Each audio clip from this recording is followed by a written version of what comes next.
नमस्ते। आज हम जानकारी लेंगे वात रोगों की सामान्य चिकित्सा। मतलब हमारी आयुर्वेद में काफ़ी सारी संहिताओं का वर्णन है। चरक संहिता है, सुश्रुत संहिता है, वाग्भट संहिता है। इन सारी ही संहिताओं में हर एक दोष के जो तरह-तरह के व्याधि है, बीमारियाँ हैं, उनकी सामान्य चिकित्सा प्राइमरी लाइन ऑफ ट्रीटमेंट बताई गई है। इन सारी संहिताओं में वाग्भट नाम की अष्टांग हृदय नाम की जो संहिता है, जो वाग्भट आचार्य ने लिखी है, वो कलयुग में सबसे बेस्ट मानी गई है। कलियुगे तो वाग्भटा। तो इस वीडियो में जानकारी लेंगे कि वाग्भट आचार्य क्या बोलते हैं वात रोगों की चिकित्सा के लिए कैसे करनी है। तो मैं पहले श्लोक पढ़ूंगी संस्कृत में जो दिया गया है और उसका अर्थ फिर बाद में बताऊंगी। तो हमें ग्रॉसली आइडिया आ जाएगा कि जब हमें कभी भी वायु से रिलेटेड कोई भी बीमारी होती है, आजकल बहुत ज़्यादा हो रही है, तो उसमें हमें कैसे लाइन ऑफ ट्रीटमेंट करनी पड़ती है और क्यों करनी पड़ती है। तो पहले वाग्भट जी क्या बोलते हैं? वातस्य उपक्रमः स्नेहः स्वेदः संशोधनम मृदु। मतलब वातस्य उपक्रम, वायु रोग अगर बढ़ जाता है तो उसमें कौन सी चिकित्सा करनी चाहिए? स्नेहन, स्नेहन मतलब हर तरह से ऑयलिंग, शरीर को अभ्यंग करना, ऑयल लगाना, इंटरनल ऑयलिंग, घी, सिद्ध घी का सेवन करना, तेलों का सेवन करना, ऑयलिंग। उसके बाद क्या बोला गया है? स्वेद। स्वेद से क्या होता है? जब हम ऑयल लगा के बाद में स्टीम लेते हैं, वो स्नेह अंदर तक जाता है, पेनिट्रेट करता है।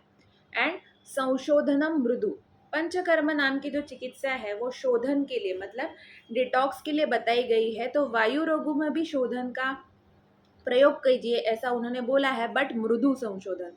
अगर हम ज़्यादा इंटेंस, जैसे वमन विरेचन, बहुत ही इंटेंस अगर उसका प्रयोग करते हैं तो वात प्रकोप होने के ज़्यादा चांसेस रहते हैं।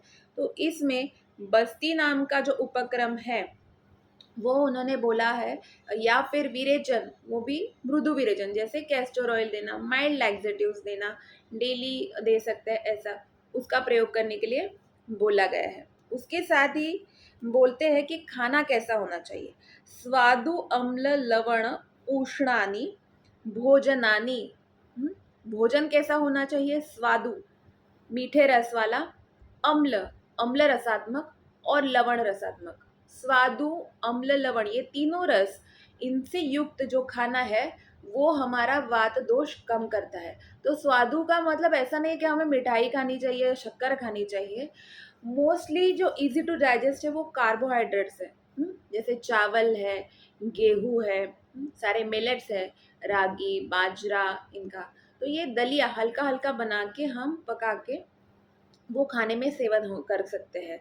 इन सब में खट्टा रस, अम्ल रस, बहुत बार हम बोलते हैं कि जोड़ों का दर्द खट्टे रस से बढ़ जाता है, तो हमें दही और पनीर, फर्मेंटेड प्रोडक्ट वो नहीं, क्योंकि वो हैवी भी होते हैं, इस वजह से अपना दर्द बढ़ा देते हैं। अम्ल मतलब क्या? अम्ल रसात्मक फल, अनार फल, अनार है, या फिर संतरा, मौसम्बी, बहुत ज़्यादा खट्टा नहीं, या फिर नींबू पानी, ऐसा इसका सेवन कर सकते हैं। खाने में नमक का प्रयोग करें, एक्स्ट्रा सॉल्टेड नहीं, बट सेंधा नमक का प्रयोग करें। या कभी कभी हमारा अगर पेट बिगड़ जाता है, हम क्या करते हैं, नींबू, गरम गरम नींबू पानी और उसमें थोड़ा सा सॉल्ट डाल के लेते हैं, तो भी हमारा गैस कम हो जाता है। तो गैस मतलब वायु नहीं, बट एक मैं एग्जाम्पल दे रही हूँ। हाँ, तो खाने में हमें ये रस, स्वादु, अम्ल, लवण, इनका प्रयोग करना चाहिए। इसके साथ ही खाना कैसे होना चाहिए? गरम होना चाहिए, उष्ण, और स्निग्ध। इसमें हमेशा घी का प्रयोग कीजिए। तो गरम गरम दूध लेना, ये भी एक स्निग्ध हो जाएगा। दूध का रस भी मीठा है, मधुर है, तो उसका प्रयोग हम कर सकते हैं। दाल, चावल, सारी रोटी, ये सारी चीज़ें जो इंडियन फूड में थाली में बताई गई है ना, उनका सबका सेवन हम थोड़ी मात्रा में अपने डाइजेशन के हिसाब से गर्मा गर्म ताज़ा ताज़ा खाना ले सकते हैं। आगे बोलते हैं अभ्यंग मर्दनम। अभ्यंग मतलब ऑयलिंग, मर्दनम मतलब दबाना, दबा के थोड़ा थोड़ा मसाज, उसको मर्दन बोलते हैं। वेष्टनम त्रासनम सेको। वेष्टनम मतलब दबाने का ही एक प्रकार है, या फिर बहुत ज़्यादा अगर दबाते हैं तो उसको त्रासनम बोलते हैं। और सेक, सेक मतलब किसी भी औषधि काढ़े या फिर औषधि तेल हल्का गर्म करके उसका सेक या धारा किया जाता है जहाँ पे आपको दर्द है। जैसे दशमूल का काढ़ा है, निर्गुड़े के पत्तों का काढ़ा है अगर हम बनाते हैं और हल्का गर्म करके जहाँ जहाँ पे दर्द है वहाँ पे डालते हैं तो भी अपने दर्द कम हो जाते हैं। तो इसको हम बोलते हैं सेक करना। मैद्यम पष्टिक गौड़िकम, मद्य का सेवन, इसका मतलब नहीं है कि हम अल्कोहल सेवन करना शुरू कर दें।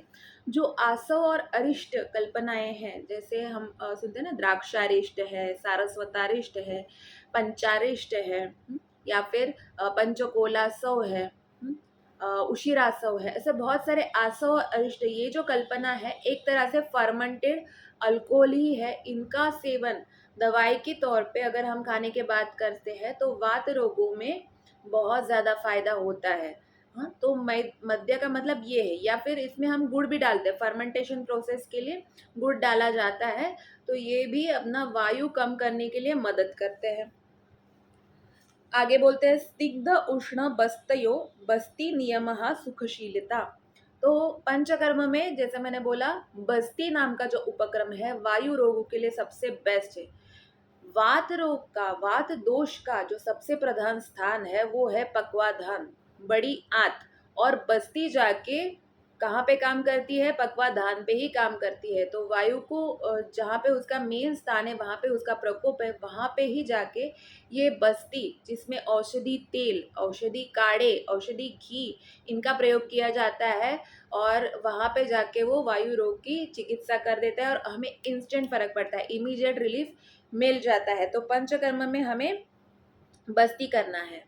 दीपनैः पाचनः सिद्धा स्नेहाश्च अनेक योनयः, मतलब दीपन पाचन करने वाले ऐसे स्नेह, मतलब घी, प्लेन घी नहीं, इसमें कई सारी औषध डाल के उसको सिद्ध किया जाता है। तेल है, तिल का तेल है, कोकोनट ऑयल है, प्लेन हम नहीं लेंगे, इसमें सारे औषध डाल के उसको सिद्ध किया जाता है। ये सारे सिद्ध स्नेह हैं, वो हम इंटरनली भी यूज़ करते हैं और एक्सटर्नली भी यूज़ करते हैं। विशेषात मेद्य पिशित रस तैल अनुवासनम, मतलब विशेषता कौन से तेल का बोला गया प्रयोग? मांस रस से सिद्ध तेल जो है, हाँ, वह ये तेल में मांस रस, मतलब अपना जो मीट रहता है या फिर मांस रहता है, चिकन होगा या फिर बहुत सारे हैं, मछली का मांस वगैरह, इनसे जो रस बनता है उसमें सिद्ध जो तेल है, वो तेल अगर हम बस्ती के तौर पे इस्तेमाल करते हैं तो बहुत सारे रोगों में फ़ायदेमंद होता है। वेजिटेरियन लोग नहीं ले सकते, बट अगर जो नॉनवेज का सेवन करते हैं, इन लोगों में मसल वीकनेस, जैसे पैरालिसिस की बीमारी है, मसल वीक है, दर्दें कर रही है, डाइजेशन का कुछ इशू है, ऐसे बहुत सारे केसेस में अगर मांस रस सिद्ध स्नेह का प्रयोग किया जाता है तो बहुत ही अमेजिंग रिजल्ट आता है। तो सामान्य चिकित्सा वात रोगों की बताई गई है। क्या क्या, हम एक बार रिकैप ले लेते हैं कि क्या बोला है। अभ्यंग, किसी भी तरह से ऑयलिंग, आपको अभ्यंग शरीर पर तेल लगाना है, या फिर सिर में हम शिरोधारा करते हैं, नाक में नस्य करते हैं, कान में तेल डालते हैं, हर तरह से ऑयलिंग, जहाँ जहाँ पे वात प्रकोप है वहाँ पे लोकली आपको ऑयलिंग करना है। अभ्यंग स्नेहन, इसके बाद रहता है स्वेदन, स्टीम लेनी है। नॉर्मल प्लेन आप पानी की भी स्टीम ले सकते हैं या फिर औषधि काढ़ों की स्टीम ले सकते हैं। औषधि काढ़े हल्के गर्म करके सेक की तरह इस्तेमाल कर सकते हो। भोजन कैसा बोला गया है? स्वादु, मीठा, अम्ल, खट्टा और लवण रस युक्त, उष्ण, खाना है ऐसे उष्ण होना चाहिए, स्निग्ध होना चाहिए और भूख से थोड़ा कम। मृदु विरेचन, मृदु विरेचन या फिर मृदु शोधन का प्रयोग हम कर सकते हैं, या फिर जैसे कैस्टर ऑयल का प्रयोग किया है, स्निग्ध बस्ती का हम प्रयोग कर सकते हैं। पंचकर्म में ये सारी ट्रीटमेंट हम कर सकते हैं। और ये सारी ट्रीटमेंट अगर हम करते हैं तो धीरे धीरे वायु को कंट्रोल, आप समझ लो आपका शरीर एक सूखे स्पंज की तरह हो गया है, और उस वजह से कई सारी बीमारियां आपको हो रही है जो वायु से रिलेटेड है। शरीर में दर्द उत्पन्न होना, सुन होना, टिंगलिंग सेंसेशन है, नमनेस है, कॉन्स्टिपेशन है, पैरालिसिस है, ढेर सारी बीमारियां वायु रोगों को पैदा कर देती है, वायु रोग पैदा कर देती है। तो इसमें जो बेसिक लाइन ऑफ ट्रीटमेंट है इस तरह से बताई गई है। तो ये है आचार्य वाग्भट, और इसी तरह से थोड़ा बहुत चेंज होके बाकी सारे आचार्यों ने भी बताया गया है। तो इस वीडियो में हमने सामान्य चिकित्सा के बारे में जानकारी ली। इसके आगे धीरे धीरे हम जो तरह तरह के वात रोग है उनमें कैसी चिकित्सा बताई गई है इसके बारे में जानकारी लेंगे। अगर ये वीडियो पसंद आया है तो लाइक कीजिए, शेयर कीजिए और अपने सारे किसी को अगर बीमारी हो तो ऐसे बेसिक लाइन ऑफ ट्रीटमेंट आप फॉलो कर सकते हैं। नज़दीकी किसी आयुर्वेदिक कंसल्टेंट के पास जाके आपकी बीमारी में कौन सा दोष बड़ा है या आपकी प्रकृति कौन सी है, इसके बारे में जानकारी ले सकते हैं।